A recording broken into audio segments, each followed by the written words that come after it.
To Junaid केज़ेट YouTube channel. आज के इस वीडियो में हम जानेंगे कि फ़ाइल लॉक करने के लिए आपको किन डॉक्यूमेंट्स की ज़रूरत पड़ती है, फ़ाइल लॉक करने के क्या बेनिफिट हैं और क्यों पुर्तगाल में आपको आकर फ़ाइल लॉक करनी चाहिए। तो वीडियो स्टार्ट करते हैं।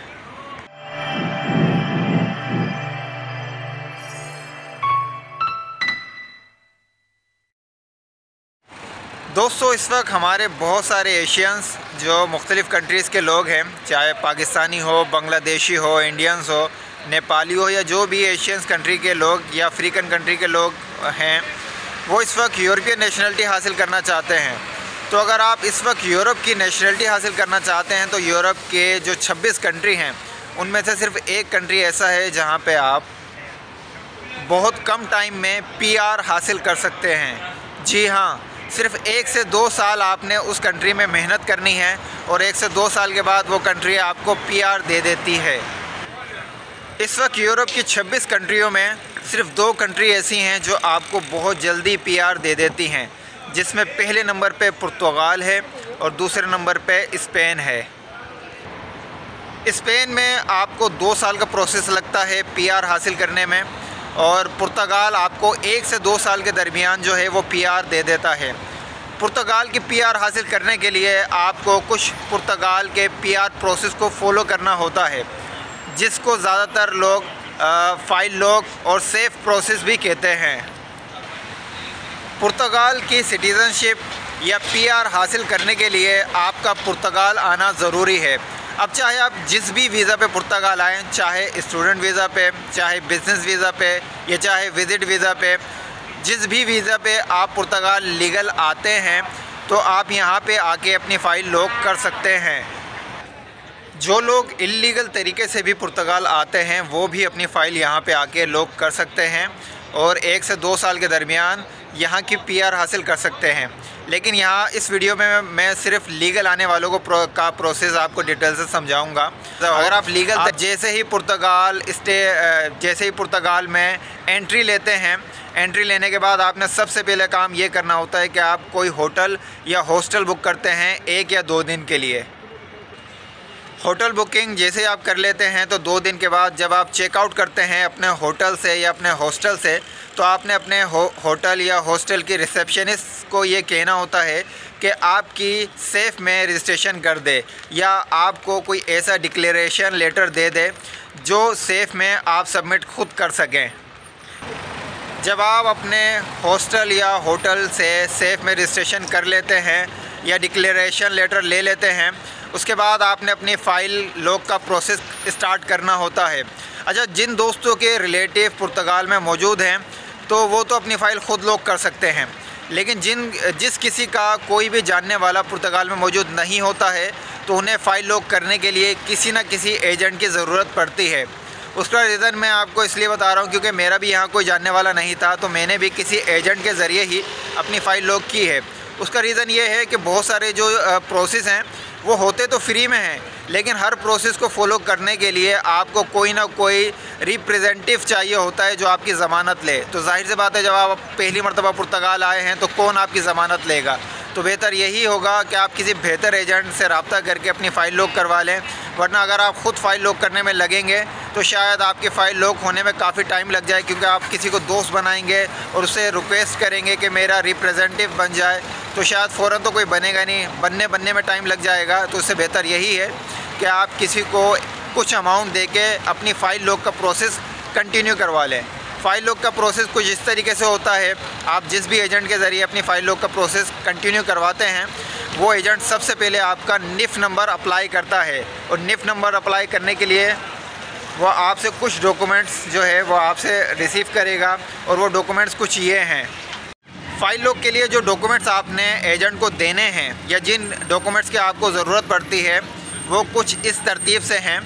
पहले नंबर पे आपने अपने पासपोर्ट के फ्रंट पेज की पिक्चर जो है वो देनी होती है, जिसमें आपकी डिटेल होती है।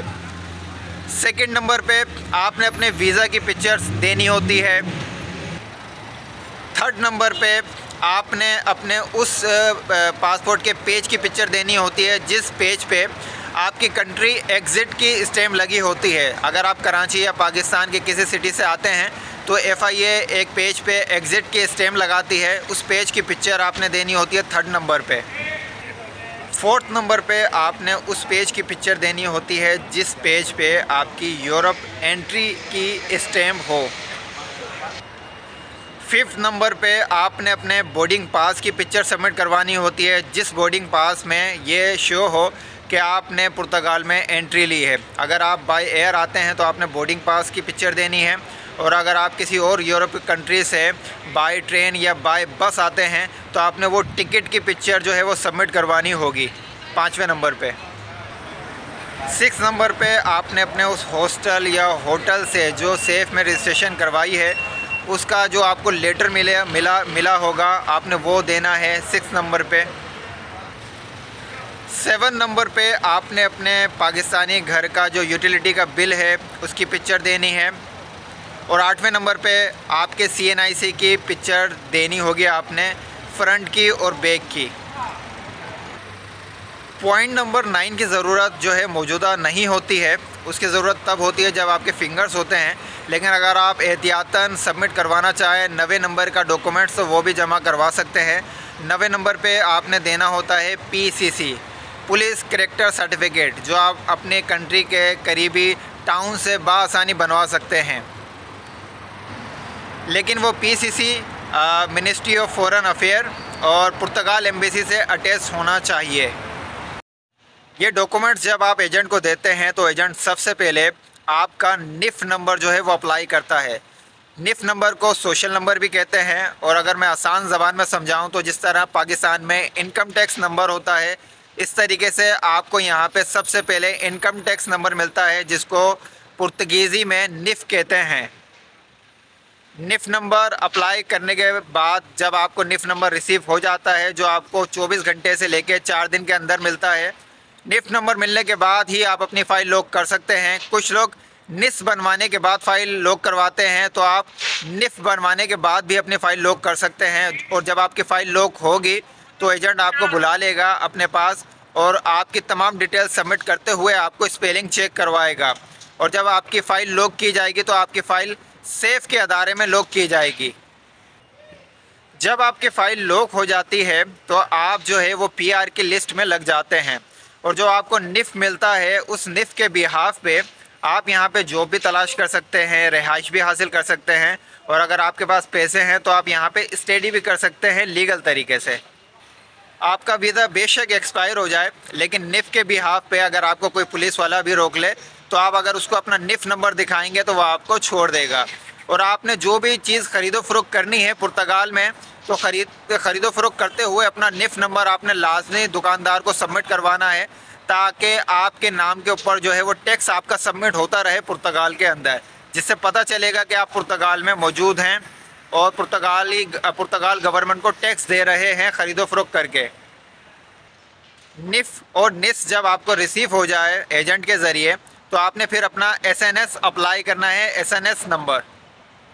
एक चीज़ का लाजमी ख्याल रखें कि आप जिससे भी अपना प्रोसेस मुकम्मल करवा रहे हैं उससे अपने सेफ़ का पासवर्ड, अपने NIF का पासवर्ड और अपने NIS का पासवर्ड लाजमी हासिल कर लें। एजेंट जब आपकी फ़ाइल लॉक करते हैं तो आपकी फ़ाइल किसी न किसी आर्टिकल में लॉक की जाती है। 2 आर्टिकल बहुत ज़्यादा फेमस हैं, आर्टिकल 88 और आर्टिकल 89। अगर आप पुर्तगाल में नौकरी तलाश कर रहे हैं तो ज़्यादातर एजेंट आपकी फ़ाइल आर्टिकल 88 में जो है लॉक कर देंगे, उसके बाद आप जॉब तलाश करते रहते हैं। लेकिन जिन दोस्तों का अपना कोई कारोबार करने का इरादा है, चाहे फ्रीलांसिंग के हवाले से हो या कोई स्टॉल लगाने के हवाले से हो या शॉप के हवाले से हो, तो वो अपनी फ़ाइल जो है आर्टिकल 89 में लॉक करवाएं। आर्टिकल 89 में आपको अपनी एक्टिविटी ओपन करनी होती है और आपकी फ़ाइल आर्टिकल 89 में लॉक हो जाती है। लेकिन जिन दोस्तों ने अपनी फ़ाइल आर्टिकल 88 में लॉक करवा दी है वो अपनी फ़ाइल आर्टिकल 89 में भी ट्रांसफ़र करवा सकते हैं।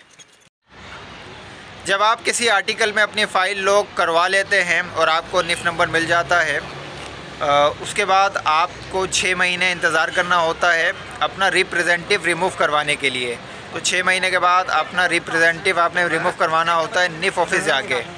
इसके अलावा आपको जो है वो जुनता बनवाना होता है।